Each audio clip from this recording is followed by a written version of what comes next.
Hi, I am Taku Machirori, a current MBA student here at Oxford University, and I'm going to be explaining to you a bit more about the MBA program, my experiences, and what you can expect on a day-to-day basis being a part of this historic university. Let's go.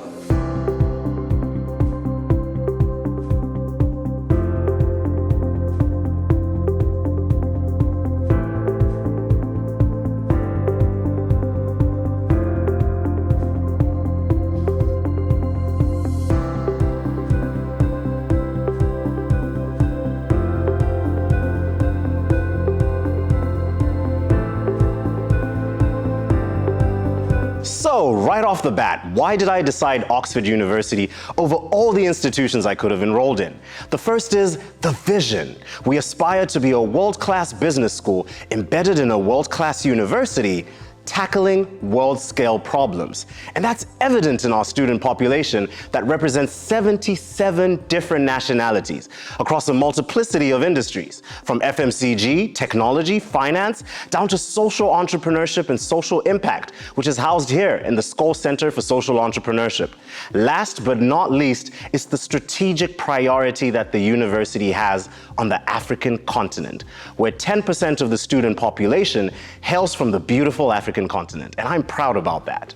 So, we're in the Nelson Mandela Lecture Theatre, which underlines the links between the MBA program and the African business community. On a wider scale, I've been fortunate enough to moderate an education panel with the Minister for Education from Sierra Leone, the CEO of the largest K-12 school network on the African continent, and the founder of an online digital skills platform that's bridging fourth industrial revolution skills to tackle unemployment on the African continent. Furthermore, I've been assigned a mentor who is the managing director for a multi-million-dollar business spanning across East and Southern Africa. He has guided and advised me on how to build high-performance, tactical, cross-cultural teams that drive operational performance and effectiveness across all of his businesses.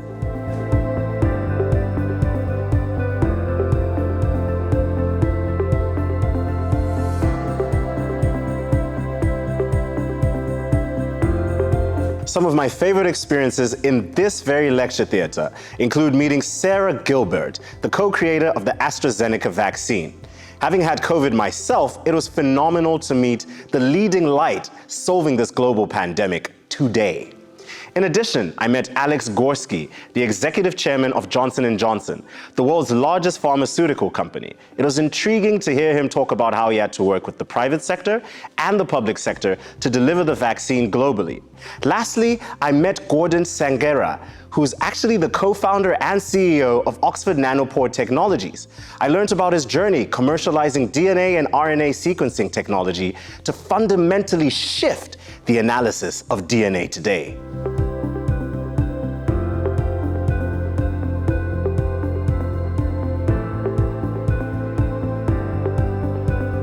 Before I take you around the rest of the university, I am delighted to talk about the sense of community that is built here in the MBA program, not only for the MBA cohort, but also for the international students in the cohort. Currently, we're in the common room, and we have a visual representation of that pride and diversity through the flags that we have on the wall.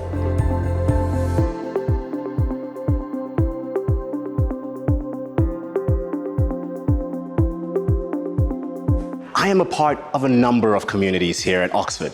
The first is the Scholl Scholar community, where I'm one of 4 scholarship recipients that are focused on tackling problems in finance, fashion, and also education in America, Africa, and in India.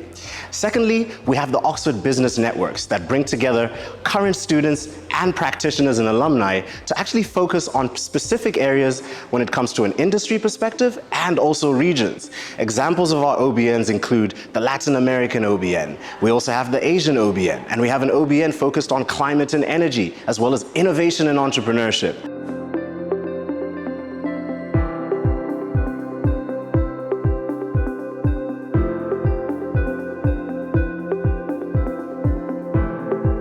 I am standing here in front of the Sheldonian Theatre, which was opened in 1668 and designed by Sir Christopher Wren, who famously also designed St. Paul's Cathedral. An Oxford graduate himself, Sir Christopher Wren designed the Sheldonian Theatre for degree ceremonies, such as matriculation and graduation. I'm going to tell you a little bit about my experience going through matriculation.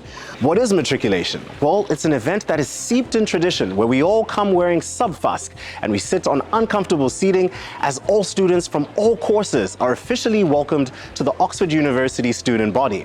Later on, we then actually have to participate in the final end of program degree giving ceremony where our family and friends are able to come and witness us say the words "Do Fidem," which means I swear, and we swear to uphold the philosophy and values of Oxford University in the wider world.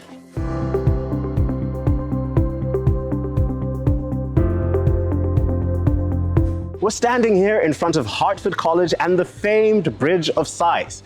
Now, Hertford represents one of the many colleges that we have here at Oxford University. Now, a question I'm often asked is, how do you travel around the university? For myself personally, I own a bicycle that I bought pretty quickly here on campus. And to travel within the campus, it's pretty quick and easy and takes less than 5 minutes most of the times.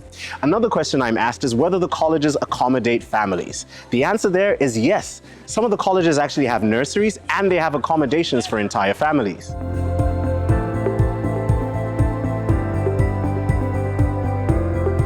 The great thing about college life is that you're able to meet with students from all across the university studying different courses. One opportunity to do this is attending a college formal, where you manage to have dinner and a networking event with all of these students.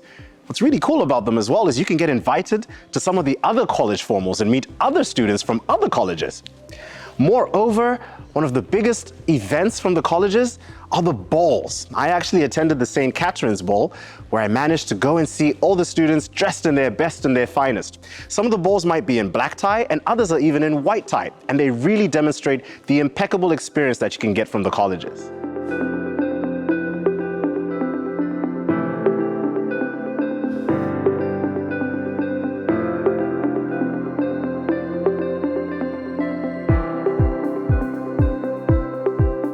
We're here at the Bodleian Library, established in 1602 and one of the largest libraries in all of England, housing over 13 million books.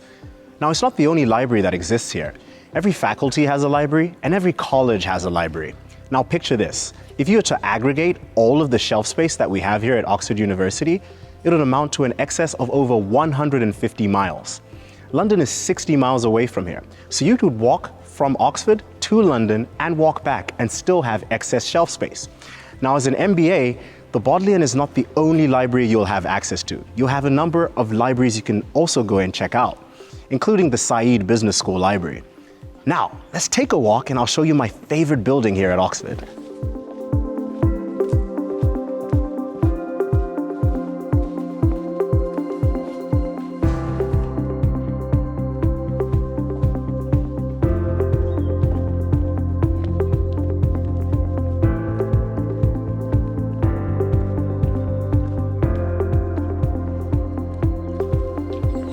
This is the Radcliffe camera, established in 1748 by John Radcliffe. I actually enjoy coming here during assessment weeks to study.